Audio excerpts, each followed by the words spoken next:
coming up on the September edition of Channel 12's Lakeside News. Area youth have fun and learn valuable safety tips at the 2012 South Lake Safety Camp. We'll head to Manitou Park in Tonka Bay to check out their new multi-purpose sport court. The Excelsior Library's 8th annual One Book, One Community welcomes author Theresa Weir. And we'll recap Victoria's family-friendly Volksfest and Art Fair. Lakeside News is next.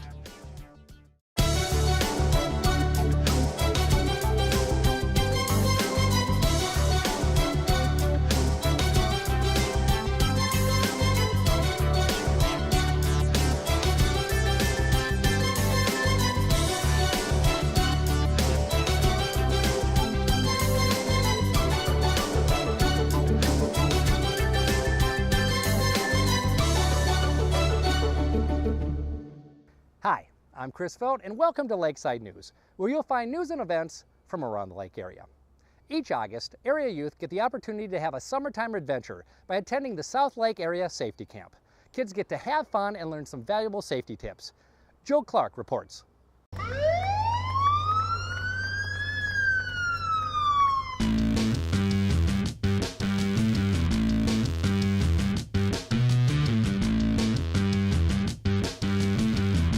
I'm Firefighter Kelly, and I'm at the South Lake Safety Camp 2012.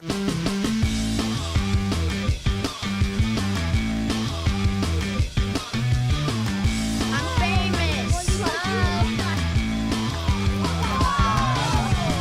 Safety Camp is all about teaching kids safety, and it's all basically that foundation that we're starting them on so they can be safe adults.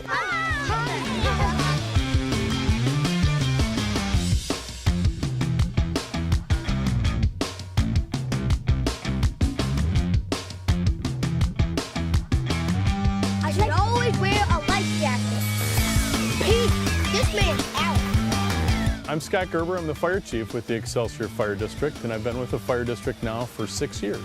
So you can get more what? Water, yeah. In years to come, they'll look back and go, remember when we did that safety camp in Shorewood and we talked about wearing a seatbelt, and we talked about the importance of getting out when there's a fire. It's really about prevention. The more we can prevent things from happening, the better. I'm Dave Hohertz with the South Lake Minnetonka Police Department. Just hoping that the kids will all learn a little bit or a lot about personal safety, fire safety, water safety. We have all kinds of things lined up for them, and hope they just have a really good time. Probably one of the most important things are always wear your bike helmet.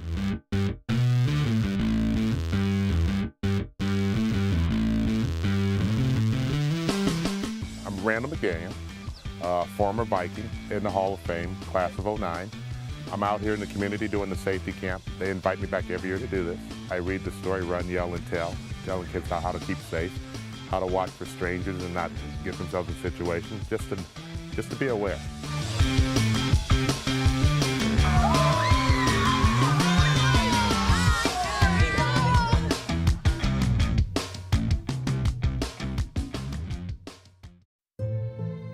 Previously on America's favorite daytime drama, Lake Minnetonka. Brick has a secret. Bunny, Yes, Brick? I have a secret. What is it?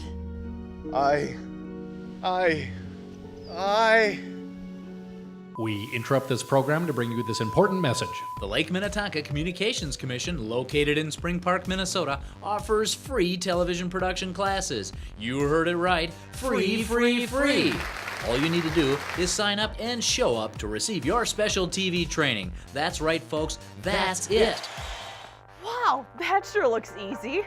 Our friendly and knowledgeable staff will help bring your idea to the big screen. Well, that is if you have a big screen.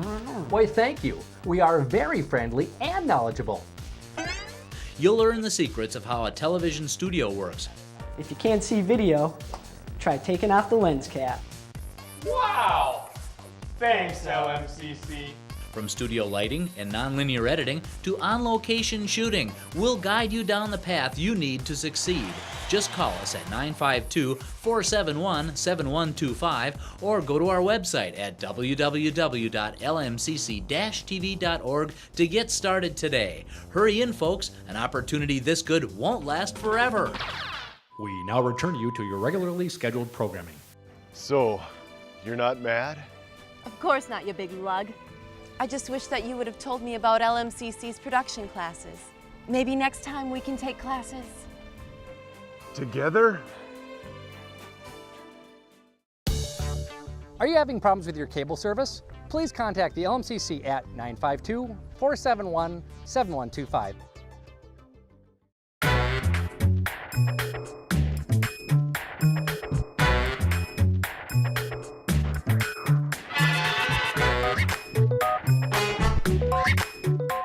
The genesis for this awesome sport court came about when the council was made aware that the surface that lies beneath, the blacktop surface beneath the sport court, was in dire need of repair and replacement.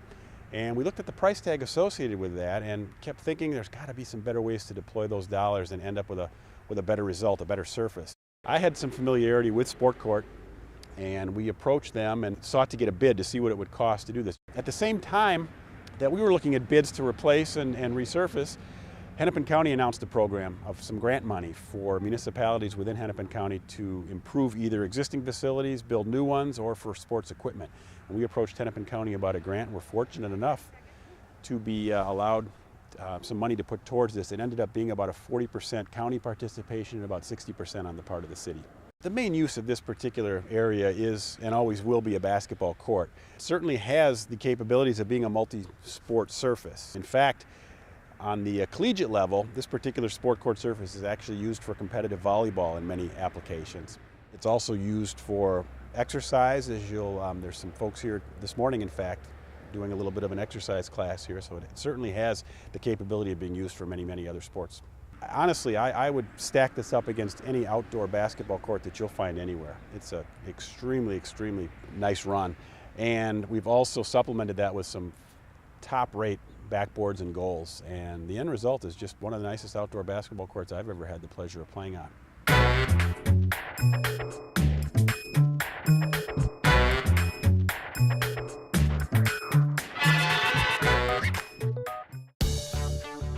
Coming up next, the Excelsior Library's annual One Book, One Community event welcomes author Theresa Weir as she talks about her new novel, Orchard. Lakeside News returns in a moment. Meet the Coopers. This all-American family is trying to decide where to go on vacation this summer. Dad wants to take the boys hunting, but Mom sure won't allow that. Here's a suggestion. How about a can't-miss, family-friendly, classic car show in the greatest town in America, Victoria, Minnesota? What do you say, boys? Gee, Dad, sounds swell. Don't forget about the dogs. What about Arnold? And so their journey begins.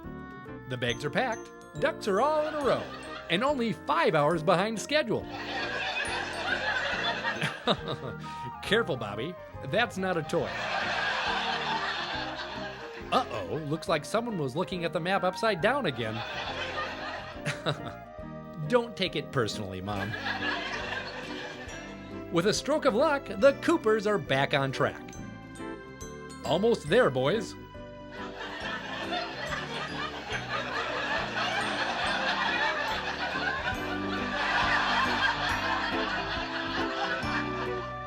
Hey boys, let's behave in the back. You don't want your dad to turn the car around. Hey, and what's that? There it is, Victoria, Minnesota. And it's in color. Look at all those classic cars. What a sight. Be sure to drive your ride to our classic car night in downtown Victoria, Minnesota. Wednesdays from 6 to 9 p.m. June, July, August, and September. Don't miss it, and come on down to Victoria.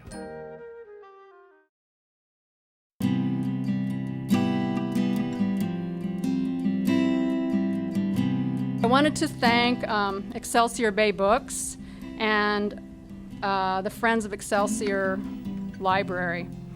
So, Friends of the Library, for inviting me here, and for everybody who voted for the Orchard and whatever magic had to be worked to make it, your one book, one community read. I really appreciate that. So, and introducing myself, I'm going to go over a little bit of what Pamela already said. I've been writing for 30 years. My first book came out in 1988, and I wrote under the name Theresa Weir for several years. And then I started writing suspense under the pseudonym Anne Fraser. And for probably 10 years, I wrote under Anne Fraser. And altogether, I'm not quite sure how many books I have. If you were to count my short story collections or anthologies, it's probably getting close to 30 at this point. But if I were to just count novels, I think it's 23, or novels and nonfiction.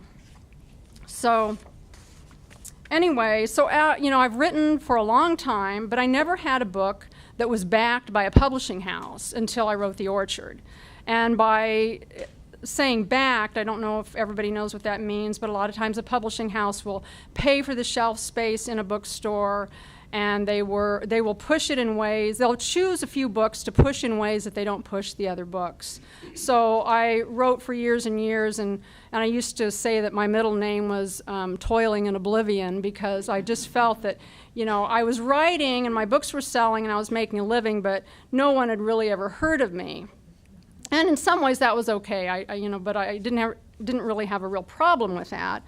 But yeah, so The Orchard came out, or actually before it came out, I started getting a hint that the publishing house was excited about it, and they actually sent me to New York, and I had to get up in front of everybody at the publishing house and introduce myself and talk about the book.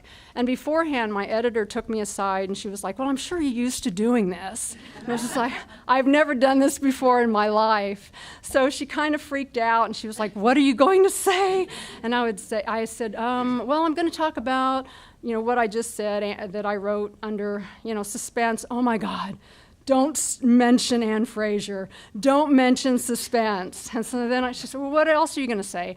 Well, I'll kind of start with a little joke then. I'll say that a lot of people ask me if I'm related to Bob Weir of the Grateful Dead.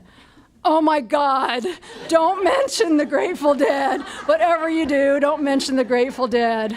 And so this list started developing, and then it turned into this, well, I felt like I had to be this little part of myself, but I couldn't really be completely myself. So here I had this thing that I've always wanted, and I'm so grateful that the publisher backed the book, but I still had to be very, I don't know, kind of conservative and very careful about what I said. So that was strange for me. So in the fact that I couldn't talk about Anne Fraser, well, it wasn't that, oh, don't talk about it, but it was like, we suggest you don't. It made it hard because a lot of the voice that I used in The Orchard I had developed when I wrote suspense, because I think I deliberately then retained that kind of gothic, dreamy kind of quality, and I made a conscious effort to continue writing with that voice. So it was hard to talk about myself and not talk about the suspense that I wrote. So I walked up and looked in the window. There was a little patio outside the kitchen. I clung to the deeper shadows of trees and bushes. From there, I could see through the window. There they were, like a Norman Rockwell painting, sitting at the kitchen table. Mother, father, son, sitting at the table, eating supper, talking and smiling. How incredibly odd. I couldn't process what I was seeing. I just stood and watched, thinking the image had to change, or that I had to be having some kind of hallucination. But no, there was my new husband, sitting and eating with his family. This is where he went every night. This is why I never saw him. Yes, there was another woman, his mother. If I returned to our little house, he would eventually show up and poke around at dinner, never admitting that he'd already eaten. I almost laughed when I thought about the weight he'd put on in the short time we'd been married. I'd had bad dreams like this, where even as the dreamer, I was aware of the lack of logic. But this was real. This was really happening. It was part of the darkness I'd been sensing, but not all of the darkness. I was pretty sure I'd uncovered just a little, and I was pretty sure I didn't want to uncover any more. I had no desire to confront them. I just wanted out. I'd had enough of their crazy bullshit. I don't know why I hadn't left before. Maybe because I actually cared for him, or maybe because I was young, foolish, and romantic, even though I hated to admit to being in love or believing in love and romance. That was a weakness. One thing I knew, a guy had no business getting married when he was still on the teat. The pale boy hands me a drink. Is this blood? I ask as I lift the glass, trying to examine the contents in the light falling from the house with tall windows. He laughs. It's wine. Don't tell me you believe all that vampire stuff. Well, if that's what you think, why did you come? I could hardly say that I'd had no choice. I could hardly tell him that this was a dream, because I would then be pointing out that he wasn't real. The business card, I begin, as a way of explanation. Ah, did you like that?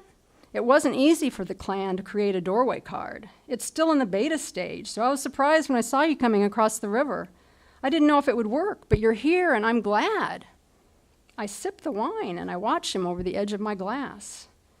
Did I have any choice? I wonder aloud.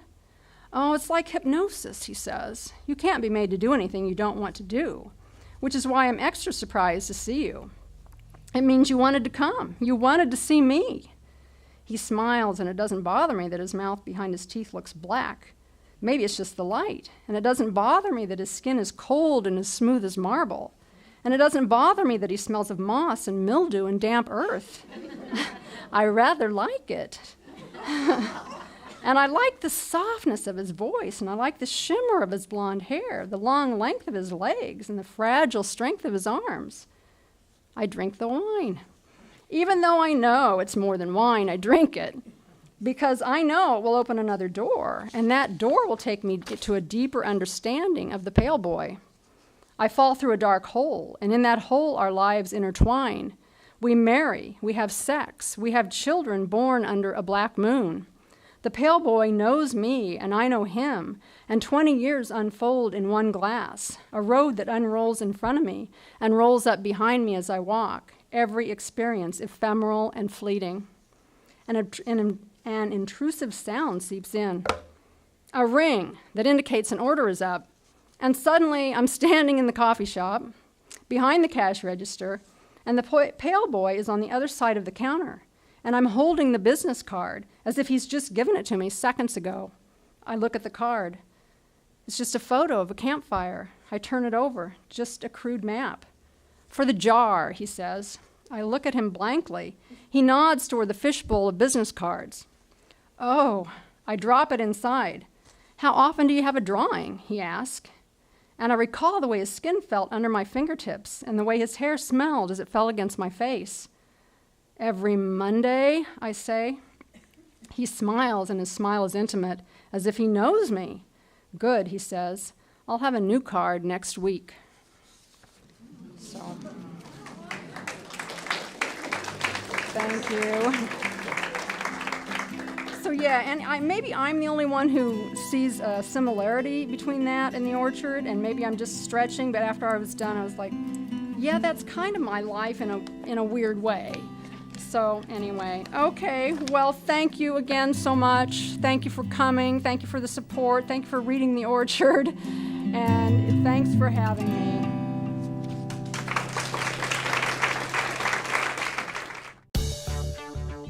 Coming up next, we'll recap Victoria's family-friendly Volksfest and Art Fair. Lakeside News returns in a moment. Joe. Stevens. Aaron, over here. I'll take him right there. All right, take you. You, over here.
Victoria Volksfest is to get people downtown into our businesses and also to see what a beautiful community that we do have.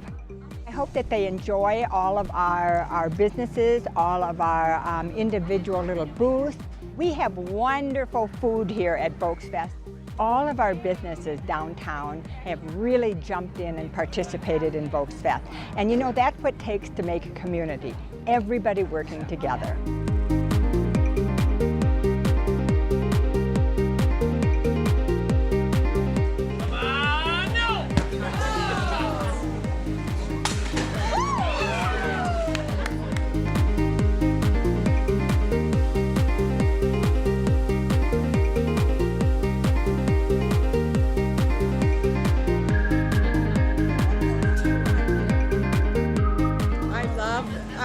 The fact that Volksfest and Victoria, it's a small town feel, and everyone's very, very friendly.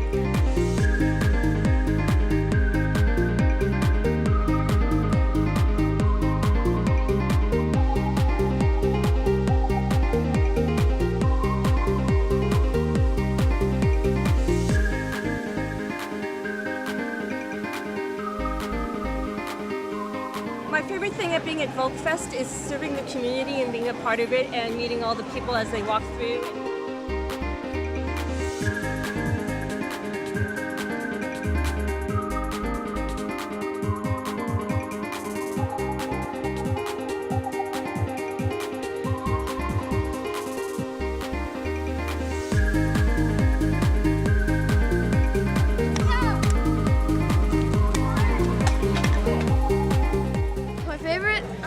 thing in Volksfest is when there's a lot of fun games and a lot of nice stuff.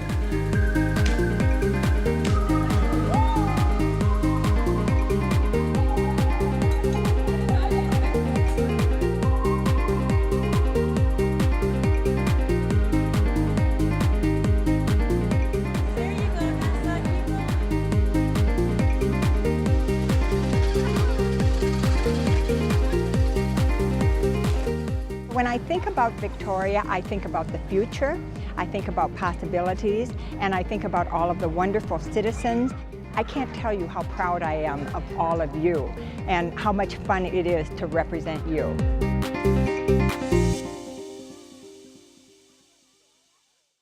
Here's what's coming up on First Responder TV. Everyone's favorite master of avoiding danger, the LMCC safety expert stops by to give you some important bike safety tips.